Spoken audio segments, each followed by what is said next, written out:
Sono stati incassati circa 500.000 euro dal Comune di Agrigento per i nuovi permessi edilizi e i condoni nel primo trimestre di quest'anno. Legambiente Sicilia dice no al progetto della Webuild sull'approvvigionamento idrico in Sicilia. La Regione siciliana avvia la campagna antincendio per l'estate, rafforzati e potenziati i servizi per i controlli nell'isola. Premiazione stamane al Palacongressi di Agrigento del concorso scolastico nazionale indetto dalla CISL Pensionati e dall'associazione Nonni 2.0. Si parlerà di stress nei luoghi di lavoro in un convegno organizzato dall'associazione bancaria Fabi venerdì mattina all'Hotel Dioscuri di Agrigento. Al via i lavori di riqualificazione del Monte Calvario a Palma di Montechiaro, finanziati per circa 5 milioni di euro. Riparte il calcio in città con la squadra dell'Atletico Agrigento gestita dai fratelli Capraro, a dichiararlo è il presidente Michele Fodale.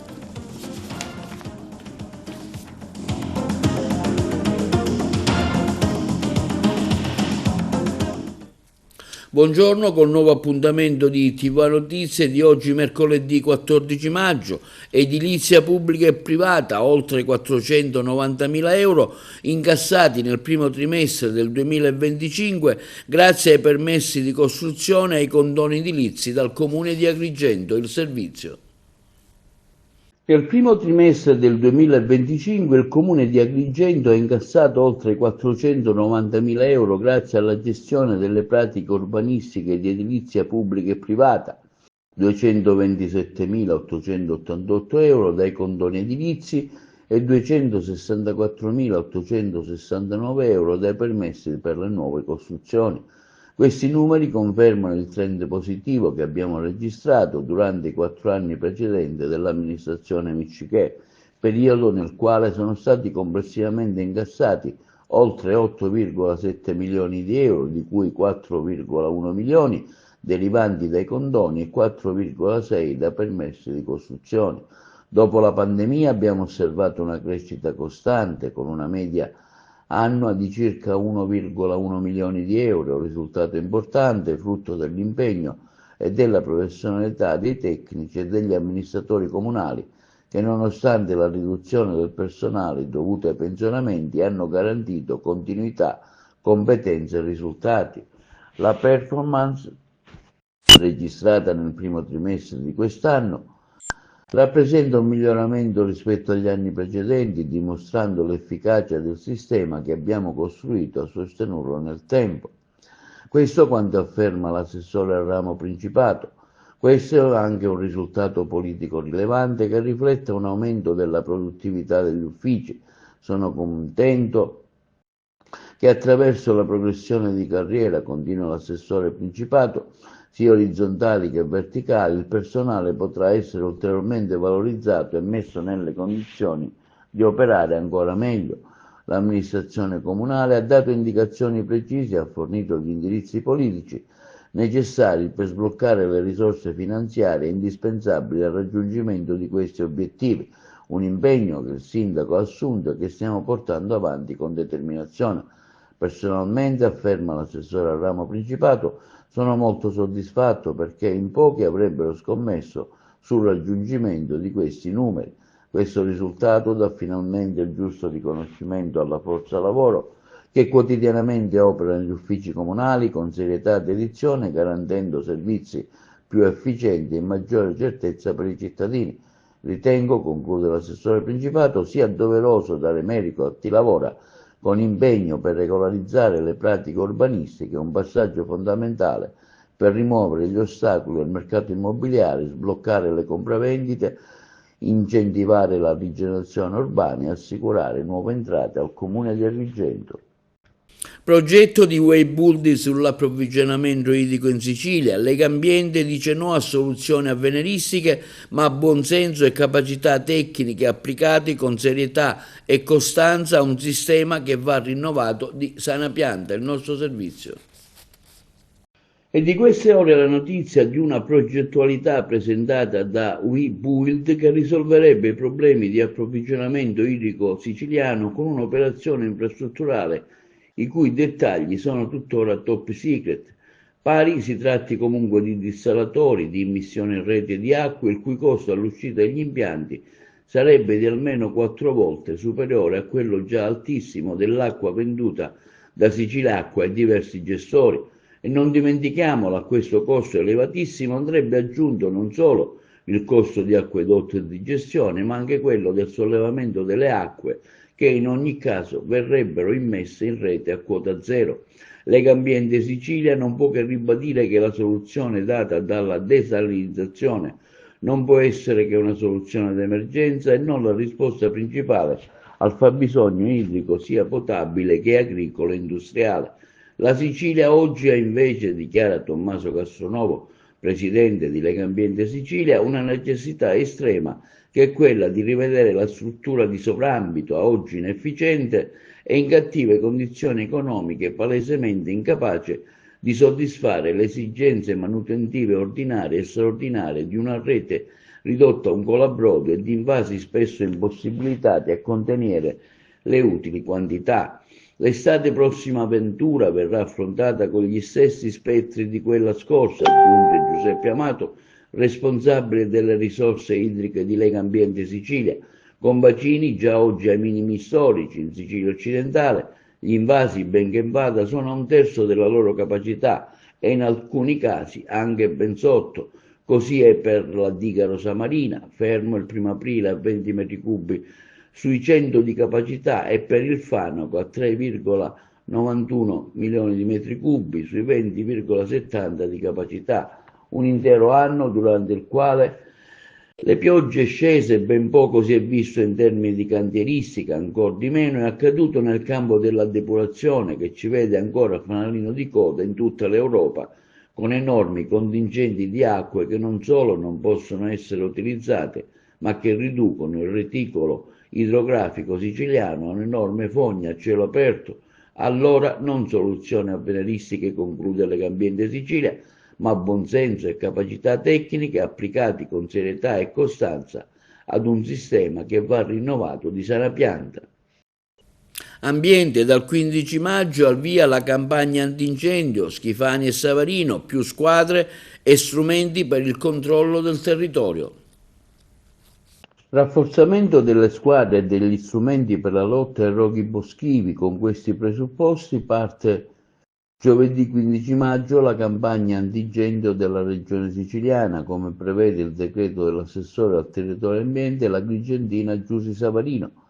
La salvaguardia del nostro patrimonio ambientale è una priorità assoluta per il mio governo, afferma il presidente della regione Renato Schifani. Quest'anno abbiamo investito risorse e competenze per garantire una risposta più tempestiva ed efficace agli incendi.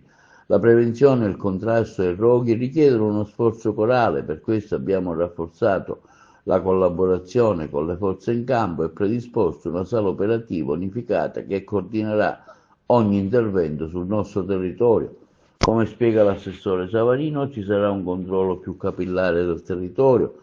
Per questo abbiamo ampliato la convenzione con i vigili del fuoco, con i carabinieri. In particolare i militari dell'Arma potranno usare potenti droni in grado di operare anche in condizioni di forte scirocco per l'attività di monitoraggio e per individuare eventuali piromani. In questa direzione sarà fatto anche un ampio uso di telecamere e termocamere. Sono state aumentate le squadre antincendio nell'isola di Pantelleria a protezione del parco e ad Agrigento in considerazione del maggiore afflusso di turisti per l'anno della capitale italiana della cultura.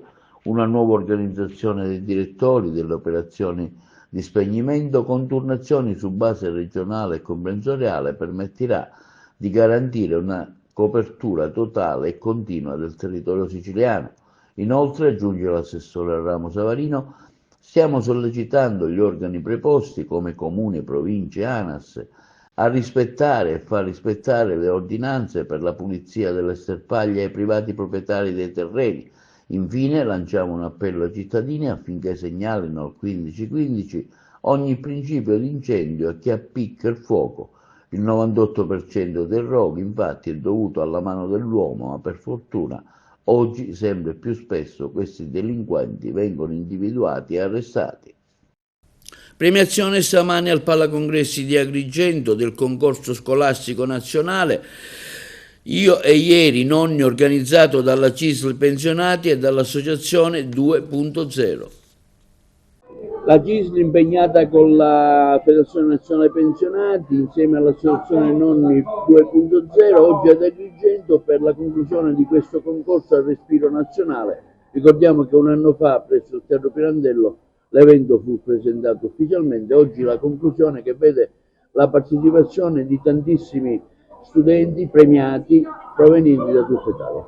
Sì, esatto, una bella manifestazione oggi che vedrà tra l'altro una tavola rotonda organizzata da noi appunto col tema l'alleanza fra le generazioni, ed è questo il messaggio che come organizzazione sindacale assieme appunto alla Federazione Nazionale dei Pensionati e a Nonni 2.0 vogliamo lanciare, quella appunto di un'alleanza importante tra il mondo degli anziani e il mondo delle giovani generazioni, perché serve per creare appunto una speranza di una società più equa e più unita. È chiaro che il nostro obiettivo è quello di mettere sempre più in correlazione le due generazioni, in quanto appunto è importante che ci sia un contatto diretto, perché da una parte gli anziani sono chiaramente portatori di valori e di storia, dall'altro lato invece i giovani danno invece speranza di un futuro migliore e possono insieme creare chiaramente una sinergia e un'interconnessione che sarà chiaramente importante per tutta la collettività.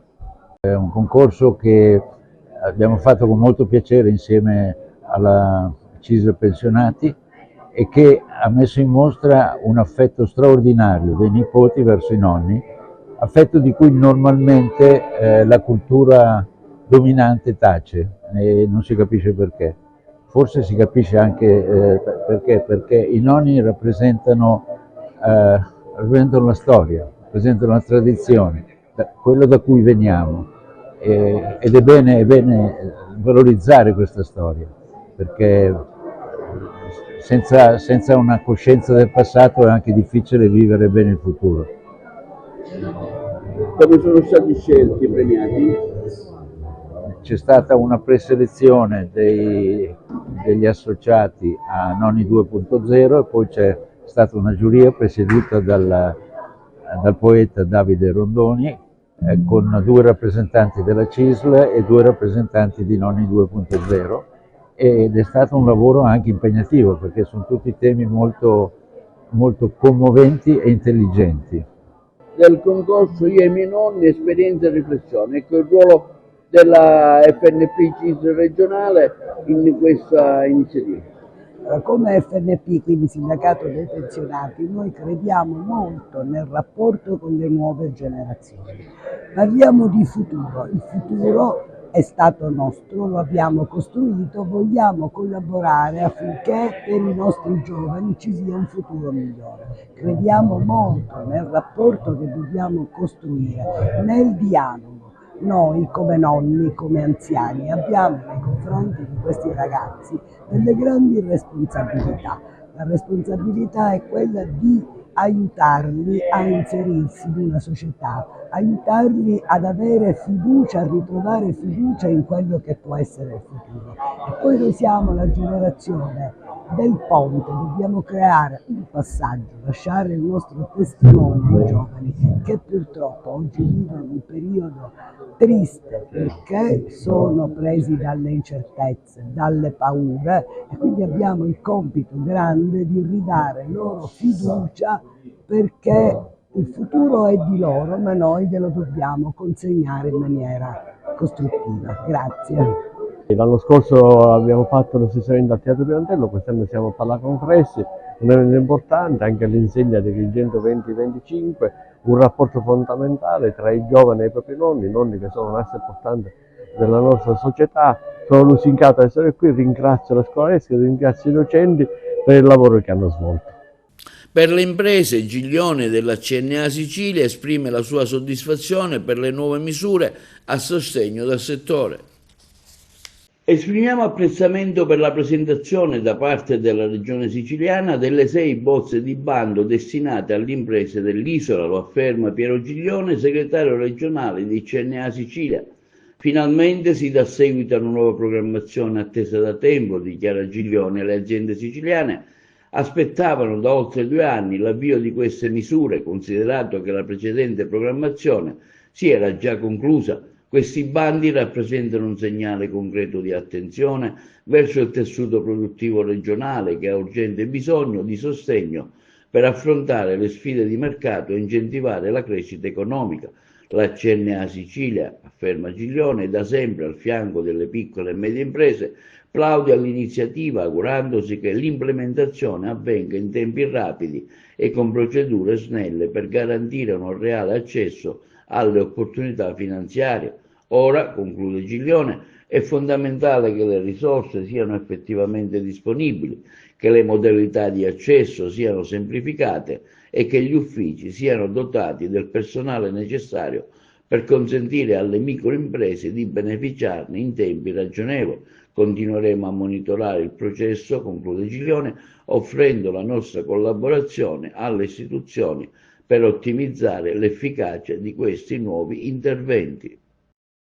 Si parlerà di stress sui luoghi di lavoro in un convegno organizzato dall'Associazione Bancaria Fabi di Agrigento venerdì mattina all'Hotel Caos. Abbiamo sentito la stessa organizzatrice della Fabi, Mirella Cipolla.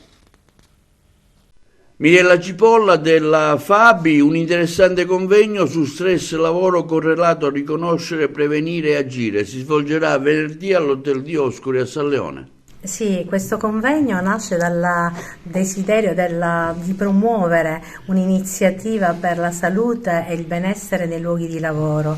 Quindi la Federazione Autonoma dei Bancari di Agrigento ha deciso di trattare questo tema assieme all'INAIL, all'ASP, a dei giuristi che verranno proprio per parlare del testo unico sulla sicurezza, che parla appunto della valutazione del rischio nei luoghi di lavoro e dei rischi psicosociali che vanno messi in questa valutazione rischi. Particolarmente saranno previsti diversi interventi di persone qualificate che daranno il loro contributo al tema? Sì, avremo praticamente dirigenti dell'ASP che parleranno sia di sorveglianza sanitaria, parleranno anche di benessere nei luoghi di lavoro, avremo l'INAIL che parlerà del metodo di valutazione di questo rischio e avremo anche la consigliera di pari opportunità della Regione Sicilia, parlerà anche una giurista e parlerà di normativa per la sicurezza nei luoghi di lavoro. Il mondo bancario è in continua evoluzione, ora le macchine stanno sostituendo l'uomo. Beh, diciamo che in tutte le organizzazioni del lavoro, non solo in quello bancario, la tecnologia avanza, anche l'intelligenza artificiale, per cui ci ritroviamo noi lavoratori a trovare tecnologie sempre più nuove, a riorganizzazioni repentine, anche a carenza di personale e a pressioni commerciali sempre più frequenti, e quindi diciamo che l'uomo non vuole essere sostituito dalla macchina, ma vuole tornare a essere al centro dell'impresa. Al via i lavori di riqualificazione del Monte Calvario a Palma di Montechiaro, finanziati quasi 5 milioni di euro. Il sindaco Castellino ha provveduto a fare il sopralluogo con gli assessori e i tecnici comunali contemporaneamente alla posa della prima pietra. Sentiamo lo stesso sindaco di Palma, Castellino. Qui oggi diamo simbolicamente il via ai lavori di restauro e di rigenerazione urbana del Monte Calvario, un'opera storica, un'opera davvero emozionante. Considerate che quello che è alle nostre spalle è un convento almeno del 1200-1300, quindi ancora più antico della stessa fondazione di Palma di Montechiaro. Le storie legate a questo maniero sono tantissime. È la chiesa della Madonna della Luce, qui avevamo i frati, era un punto di controllo e un punto di preghiera al tempo stesso, e come si può evincere dal nome stesso, questo era il Calvario della piccola Gerusalemme che il nostro Duca Santo ha voluto creare. Si chiama Calvario proprio perché nell'epoca della fondazione proprio qui si chiudeva la Via Crucis del Venerdì Santo. Quello che vedete è davvero emozionante, perché poi divenne negli ultimi anni, divenne anche il lazzaretto, quindi molte persone hanno perso la vita in modo atroce durante le epidemie e quindi venivano condotti in quello che era prima appunto una chiesa che poi è divenuta lazzaretto. È l'esempio della rinascita di una città. Il restauro di questa importante opera è davvero il simbolo di tutto il percorso che Palma di Montechiaro sta portando avanti in questi anni. E ricordo davvero con non poca emozione, era il 2021, con gli aeroporti praticamente deserti, si viaggiava con le mascherine, con i permessi speciali, e in quel 2021 partimmo io, il Presidente del Consiglio Domenico Scicolone, il consigliere Massimo Amato, e ci recammo all'epoca nel Palazzo del Viminale, al Ministero dell'Interno, a presentare quello che all'epoca sembrava davvero un progetto onirico, perché chiedere quasi 5 milioni di euro, perché questo è l'importo del finanziamento, per restaurare il Monte Calvario sembrava un'impresa titanica. Invece dobbiamo davvero ringraziare tutti, perché sin da subito l'allora sottosegretario non solo ci ricevette, ma ci accolse, si innamorò subito del progetto e fu subito inserito nei progetti di rigenerazione urbana. Poi con l'avventura del PNRR evidentemente ha fatto parte di quei progetti che sono stati spostati nel PNRR, perché aveva delle valenze, delle caratteristiche tali che poteva essere, diciamo, rendicontato, non mi voglio perdere in tecnicismi, rendicontato presso la Commissione europea. Quindi ringraziamo davvero il Ministero dell'Interno e ovviamente l'Ufficio Territoriale di Governo, che è la Prefettura di Agrigento, il Governo nazionale, il Governo regionale. Ringraziamo davvero di cuore la Sovrintendenza dei Beni Culturali di Agrigento per la forte e concreta sinergia istituzionale. Stiamo lavorando passo a passo con l'ente appunto di governo e di controllo dei beni culturali, a fine di davvero portare a termine questo restauro, che per la città è molto molto importante. Quindi grazie al sovrintendente e grazie a tutta la sua squadra. Tanta gioia e tanto orgoglio, perché poi bisogna essere orgogliosi davvero di quello che stiamo facendo a Palma di Montechiaro in tutti questi anni. E questa opera, che peraltro è la prima opera che si vede venendo da Agrigento, sarà, e per noi di Palma era il bentornato a casa. Quando noi si percorreva le ultime curve prima di arrivare a Palma, la vista del Calvario era il nostro benvenuto a casa, e vederlo come noi lo auspichiamo, vederlo restaurato da qui a qualche mese, sarà davvero un motivo di grande gioia.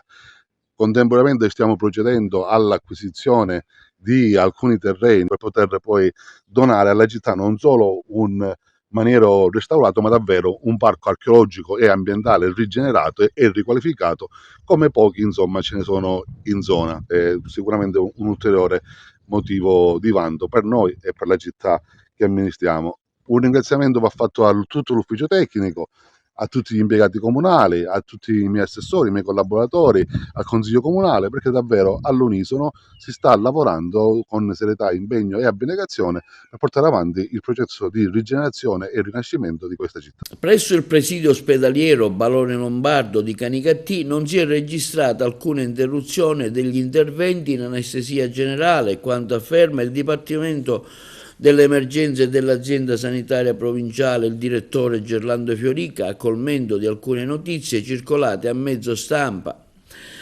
Giuseppe Capodieci, direttore generale dell'ASP, afferma al temporaneo malfunzionamento dell'aspirazione dei gas medicali presso il blocco operatorio, che ha reso impossibile la somministrazione degli anestetici per via inalatoria. Si è infatti sopperito subito con la metodica endovenosa, il quale ha permesso la continuità degli interventi in anestesia generale. Peraltro, conclude il dottore Fiorica, come già annunciato dal direttore Capodieci, è anche in corso un intervento tecnico per la rapida risoluzione dell'inconveniente nell'aspirazione dei gas presso il blocco operatorio. E il GUP del Tribunale di Palermo, Carmen Sallustro, ha rinviato a giudizio l'imprenditore Michele Russo, 45 anni di Sciacca, e Antonina Fricia, 79 anni di Sciacca, accusati di favoreggiamento aggravato per avere aiutato uno degli indagati a eludere le investigazioni, e l'ex dirigente della Protezione Civile Maurizio Cossa, di 64 anni di Favara, a cui non vengono però contestati reati associativi. Cossa risponde di corruzione per una vicenda legata all'imprenditore Marciante, nel luogo a procedere perché non punibile per Michele Galluzzo, di 52 anni di Sciacca. La prima udienza per i 3 imputati rinviati a giudizio è stata fissata per l'11 giugno prossimo.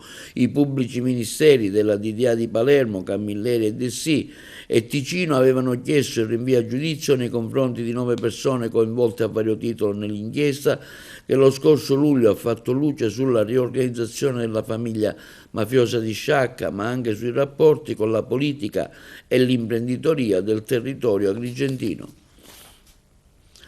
2 uomini sono stati fermati e accusati dell'occultamento del cadavere di Antonino Arculeo, di 72 anni, scomparso da Partinico lo scorso 6 maggio. Resta da chiarire però il movente del delitto, ce ne parlano i colleghi di Trapani.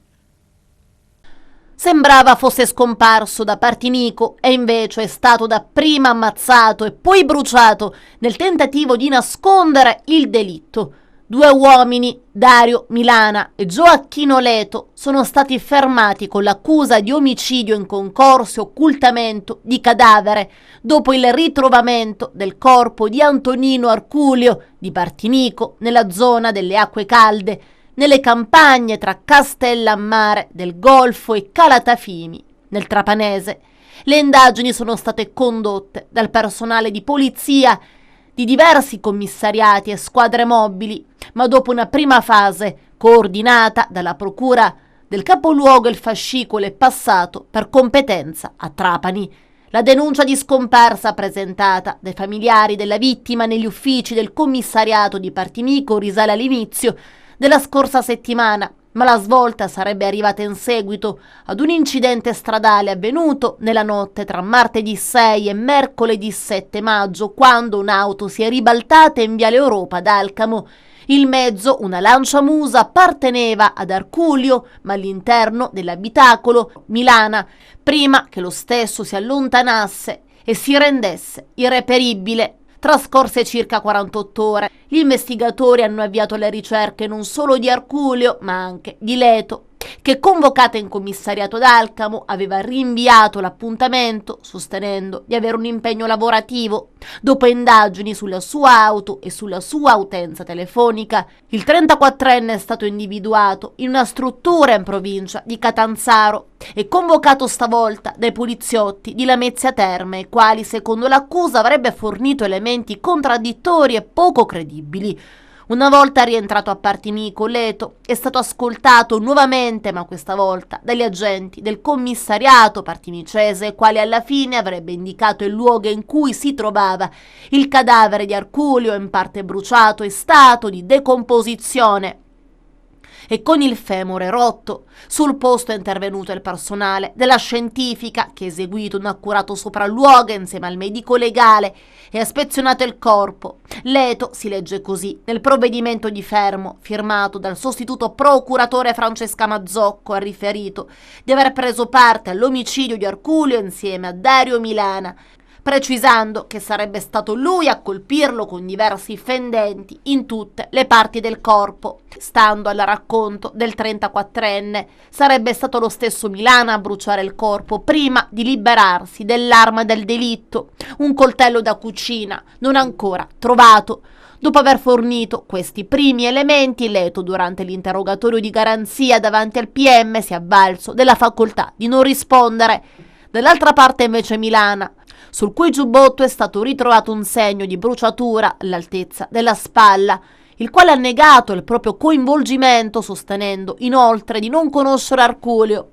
Altri elementi importanti per le indagini sono arrivati dai dati estrapolati dal sistema di localizzazione GPS della Lancia Musa di Arculeo, dai quali è emerso che il 6 maggio l'auto si trovava nella zona di Acque Calde, dove sarebbe rimasta Tra le 12:30 e le 15:50, prima cioè di agganciare nuovamente le coordinate di Partinico più precisamente vicino all'abitazione di Arculeo, per poi tornare 2 volte in località Acque Calde.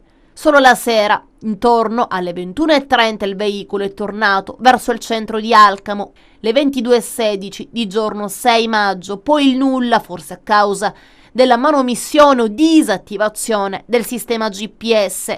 Resta da chiarire il movente di questo omicidio anche alla luce di quanto denunciato dal figlio della vittima, che nelle ore successive alla scomparsa ha pubblicato un post sui social: «Caro papà, sei volato in cielo senza che io abbia avuto modo di poterti difendere o di allontanarti da certa gentaglia. Confido nelle autorità e nelle forze dell'ordine che possano trovare tutte le risposte che io ancora non so». Linea alla regia per la pubblicità.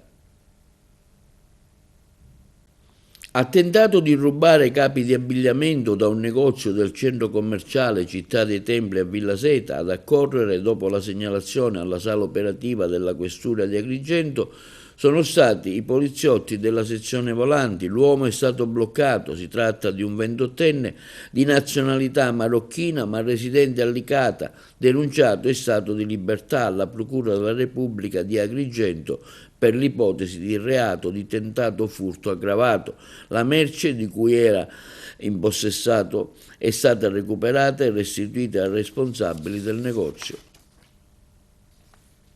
Un 28enne originario di Acquedolci nel Messinese, già noto alle forze dell'ordine, è stato arrestato dai carabinieri con l'accusa di produzione e detenzione illecita di sostanze stupefacenti. I colleghi di Messina.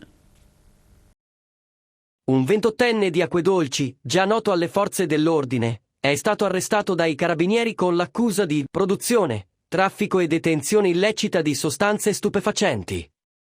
I militari dell'aliquota radiomobile della compagnia carabinieri di Santo Stefano di Camastra, che durante un posto di controllo hanno fermato l'uomo, a bordo di un'autovettura, insospettiti dal fatto che stava tentando di lanciare qualcosa fuori dal finestrino. I militari dell'Arma hanno effettuato una perquisizione personale e veicolare d'iniziativa, trovando il 28enne in possesso di un involucro in cellophane contenente 20 grammi di hashish. Successivamente, insieme ai militari della stazione di Acquedolci, il controllo è stato esteso all'abitazione dell'individuo, dove sono stati rinvenuti e sequestrati ulteriori 40 grammi di cocaina già parzialmente suddivisa in dosi, occultate in camera da letto, e 1 grammo di hashish insieme ad un bilancino di precisione. Il giovane è stato pertanto condotto in caserma in stato di arresto, dove una volta definito il quadro indiziario è stato ristretto agli arresti domiciliari, a disposizione dell'autorità giudiziaria. La droga sequestrata è stata inviata ai carabinieri del RIS di Messina per i relativi accertamenti di laboratorio. Si precisa che per l'indagato vale il principio di non colpevolezza fino ad eventuale sentenza definitiva di condanna. E in Sicilia le bandiere blu restano 14, di cui ben 9 nella provincia di Messina. Aumentano le bandiere blu in Italia e la Sicilia ne conferma 14. A livello nazionale, l'Italia può vantare 246 località bandiera blu nel 2025, con 15 nuovi ingressi e 5 uscite, tra cui le siciliane Ispica e Lipari. La Sicilia conferma complessivamente 14 bandiere blu, di cui ben 9 in provincia di Messina. La bandiera blu viene assegnata sulla base dei 32 criteri del programma, che vengono aggiornati periodicamente, in modo da spingere le amministrazioni locali partecipanti ad impegnarsi per risolvere e migliorare nel tempo le problematiche relative alla gestione del territorio al fine di una attenta salvaguardia dell'ambiente, spiega la FI Italia, che fa capo alla ONG internazionale. L'eccellenza delle acque, servizi e sicurezza in spiaggia, efficienza dei sistemi di depurazione, gestione sostenibile dei rifiuti, educazione ambientale e mobilità sostenibile. Il riconoscimento odierno, dice il sindaco Federico Basile, valorizza un lavoro partito nel 2018, quando abbiamo scelto di puntare sulla sostenibilità e sull'identità ambientale come motore di sviluppo. Ottenere la bandiera blu è un traguardo straordinario che proietta Messina su scala internazionale e dimostra che anche una grande città può coniugare crescita, tutela del mare e qualità urbana. Ringrazio tutti coloro che hanno creduto in questo obiettivo. È una vittoria della città, delle comunità costiere e di chi ogni giorno lavora con impegno per raggiungere risultati importanti. E per lo sport riparte il calcio agrigentino dopo la scomparsa dell'Akragas, con la squadra Atletico Agrigento gestita da Alessio e Calogero Capraro e del presidente Michele Fodale, ex calciatore degli anni 90, come prima squadra del calcio a 11. Ce ne parla meglio il collega Carmelo Lentini. Dopo alcuni mesi di assoluto silenzio che ha visto l'Akragas sparire dalla geografia calcistica nazionale, il calcio nostrano è pronto a ripartire per l'ennesima volta, grazie alla ferma volontà di alcuni appassionati agrigentini. È notizia di queste ultime ore della ferma decisione della polisportiva dilettantistica Atletico Agrigento, gestita da Alessio e Calogero Capraro, di iscrivere alla prossima stagione sportiva calcistica 2025-2026 prima squadra di calcio a 11. Una lodevole iniziativa diramata con un semplice comunicato a firma del nuovo presidente Michele Fodale, un ex calciatore di inizio anni 90 dell'Akragas, con l'allora in panchina il tecnico Domenico Gargiulo e presidente del compianto onorevole Filippo Lentini. La notizia in maniera molto discreta circolava da qualche tempo e solamente da qualche ora è stata ufficializzata.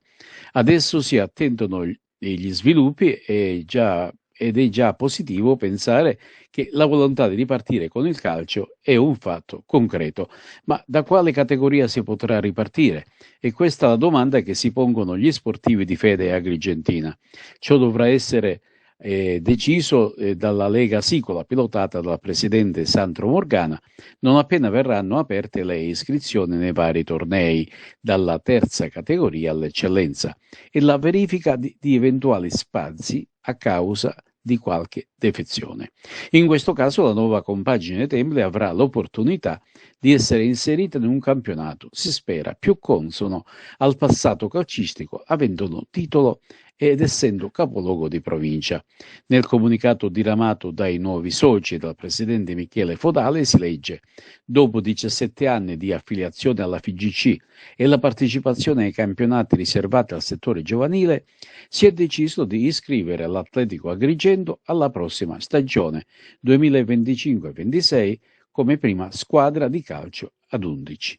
Nei prossimi giorni ci saranno degli aggiornamenti importanti, ci hanno riferito i diretti interessati. La banda intercomunale Bellini a Roma ha sfilato davanti al Papa dopo aver partecipato a un Open Day con quella nazionale dell'Esercito. Vediamo uno stralcio dell'esibizione della banda a Roma.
E questo è tutto per l'edizione odierna di TVA Notizie di oggi. Vi ricordiamo che i programmi TVA si possono vedere in tutta Italia sul canale 268 del digitale terrestre per chi ha la Smart TV, streaming sul sito www.televideagrigento.tv e il telegiornale sul canale 93 di Video Sicilia alle 15, alle 20, con replica la mattina alle 9.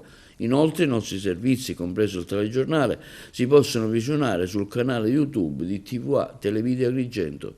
E questo è tutto per oggi e vi auguriamo una buona serata.